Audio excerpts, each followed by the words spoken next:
Pour mieux s'immerger dans la réalité politique, sécuritaire, économique et sociale d'Israël, connectez-vous chaque matin sur Studio Kalita. Daniel Haïk vous y attend pour sa revue de la presse. Voilà, il est 8h41 sur Studio Kalita. C'est l'heure de la revue de la presse israélienne avec ce matin un petit handicap puisque les journaux ne sont pas arrivés à temps pour que l'on puisse les consulter. Donc on a dû faire une recherche sur Internet et heureusement qu'il y a Internet aujourd'hui pour nous permettre de suivre également l'actualité, également les titres et les manchettes des quotidiens israéliens, en tout cas les informations principales qu'ils renferment. Et nous allons donc débuter cette revue de la presse par le Israël Hayom qui consacre ce matin sa manchette à la prochaine menace que risque de faire peser le Hamas sur les forces de sécurité israéliennes déployées autour de Gaza.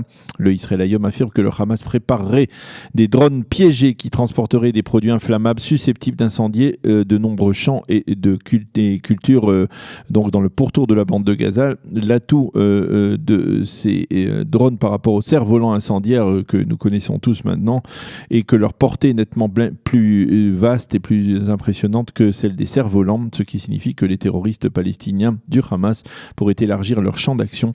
L'inconvénient, eh bien, c'est que ces drones coûtent plus cher, effectivement, que des cerfs-volants. Le Israël Hayom publie en marge les données réactualisées de cette confrontation par le feu qui se poursuit entre l'État d'Israël et le Hamas dans la bande de Gaza depuis maintenant 103 jours. 103 jours que les Palestiniens ont lancé leur premier cerf-volant offensif. Depuis, on a recensé dans le pourtour de la bande de Gaza 724 départs de feu qui se sont transformés en incendie et qui ont détruit quelques 3000 hectares de terre. Le coût de ce manque à gagner pour les agriculteurs israéliens est de plus de 1 700 000 shekels. Ce sont donc des données que l'on trouve ce matin dans le Israël Hayom. Le Haaretz, lui, revient sur la rencontre de mercredi après-midi entre Benyamin Netanyahou et Vladimir Poutine à Moscou. Le journal nous annonce en titre et dans l'analyse de Noah Lando l'existence d'un deal entre Israël et la Russie. Un deal qui aurait été conclu durant cette rencontre au sommet. Israël accepterait le retour de Bachar el-Assad dans le sud du pays avec la reconquête par les forces de l'armée régulière syrienne de la région de Deraa, puis celle probable dans les prochaines semaines de Quneitra.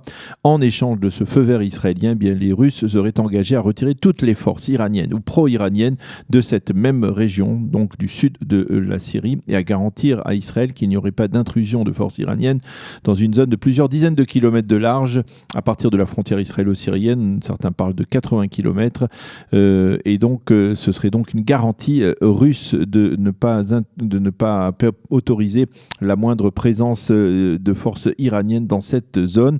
Comme l'écrit le Haaretz, Israël se focalise sur ses intérêts sécuritaires. Quant à la démocratisation de la Syrie, elle devra attendre officiellement les dirigeants israéliens, en particulier Benyamin Netanyahou, ainsi que celui qui l'a remplacé durant son absence à Moscou, Israël Katz, démente formellement l'existence d'un tel deal, mais il semble qu'il n'y ait pas de fumée sans feu. Et le Premier ministre a déclaré hier, avant de quitter le sol russe et de rentrer en Israël, nous n'avons rien contre le régime de Bachar el-Assad.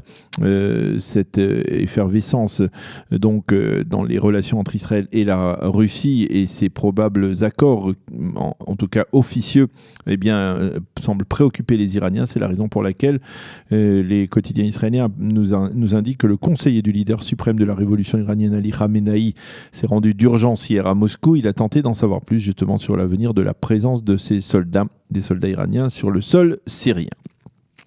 Les quotidiens et les médias israéliens reviennent ce matin sur la loi votée par le Sénat irlandais interdisant de commercialiser en Irlande les produits venant d'implantations israéliennes de Judée et de Samarie. Alors les commentateurs expliquent plusieurs points importants à ce sujet. D'abord que la loi doit être également votée par le Parlement irlandais en septembre.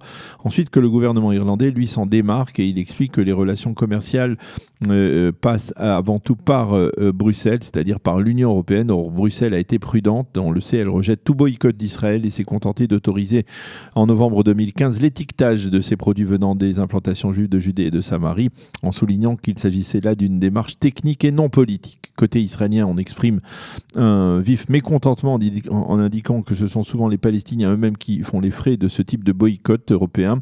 Les officiels palestiniens, eux, se disent parfaitement satisfaits. Idem pour les députés arabes israéliens qui ont cautionné cette initiative des Irlandais et qui considèrent que cela porte un coup à ce qu'ils appellent l'occupation israélienne. La fameuse loi sur la nationalité continue ce matin d'intéresser les quotidiens et leurs suppléments du Shabbat. Les journaux citent en particulier la déclaration faite hier par Binyamin Netanyahou lors de la cérémonie marquant l'anniversaire de la mort de Ze'ev Jabotinsky. Jabotinsky défendait une valeur de base, a dit Binyamin Netanyahou, la préservation du caractère national de notre patrie. Et c'est le même principe qui me guide dans la promotion de cette loi sur la nationalité, a déclaré M. Netanyahou. Il a précisé qu'il souhaitait faire passer cette loi à la Knesset avant même la fin de la session d'été, c'est-à-dire la semaine prochaine, et il a souligné que la majorité des Israéliens souhaitaient eux aussi préserver le caractère juif de l'État d'Israël. Le Maariv consacre une partie de sa première page à un sondage électoral, et ce bien que pour l'instant nous ne sommes pas rentrés dans une campagne électorale. La principale conclusion de ce sondage est qu'Ayelet Shaked, la ministre de la Justice israélienne, est aujourd'hui la personnalité politique la plus appréciée des Israéliens, apparemment même au même point, sur le même piédestal que Binyamin Netanyahou. On apprend également dans ce sondage que si des élections avaient lieu aujourd'hui, le Likoud, conduit par Binyamin Netanyahou, obtiendrait 33 mandats, 18 au Yesh Atid de Lapid, 11 au camp sioniste, 9 au foyer juif, 8 au judaïsme orthodoxe de la Torah, 7 pour Kulanu de Karlon, 7 également pour Meretz, 6 pour Israël Betenu et 4 seulement pour le parti Chasse. Ce qui est intéressant, c'est que le Makor Rishon, l'hebdomadaire israélien proche de la droite religieuse israélienne, qui a, comme s'il avait eu vent de ce sondage, titre ce matin en première page, il n'y a aucune chance pour que Binyamin Netanyahou permette à Ayelet Shaked de se présenter sur la liste du Likoud. En effet, ce sondage a également envisagé un cas de figure d'une après-Netanyahou, on peut dire de l'après-Netanyahou, un cas de figure où le Likoud serait donc présidé non pas par un membre connu de ce parti de droite, mais par Ayelet Shaked, donc, qui est aujourd'hui très populaire. Et le camp sioniste, lui, serait présidé par Benny Gantz, l'ancien chef d'état-major. Selon ce sondage, le Likoud obtiendrait 31 mandats et le camp sioniste se renforcerait considérablement avec 24 députés, comme il en a.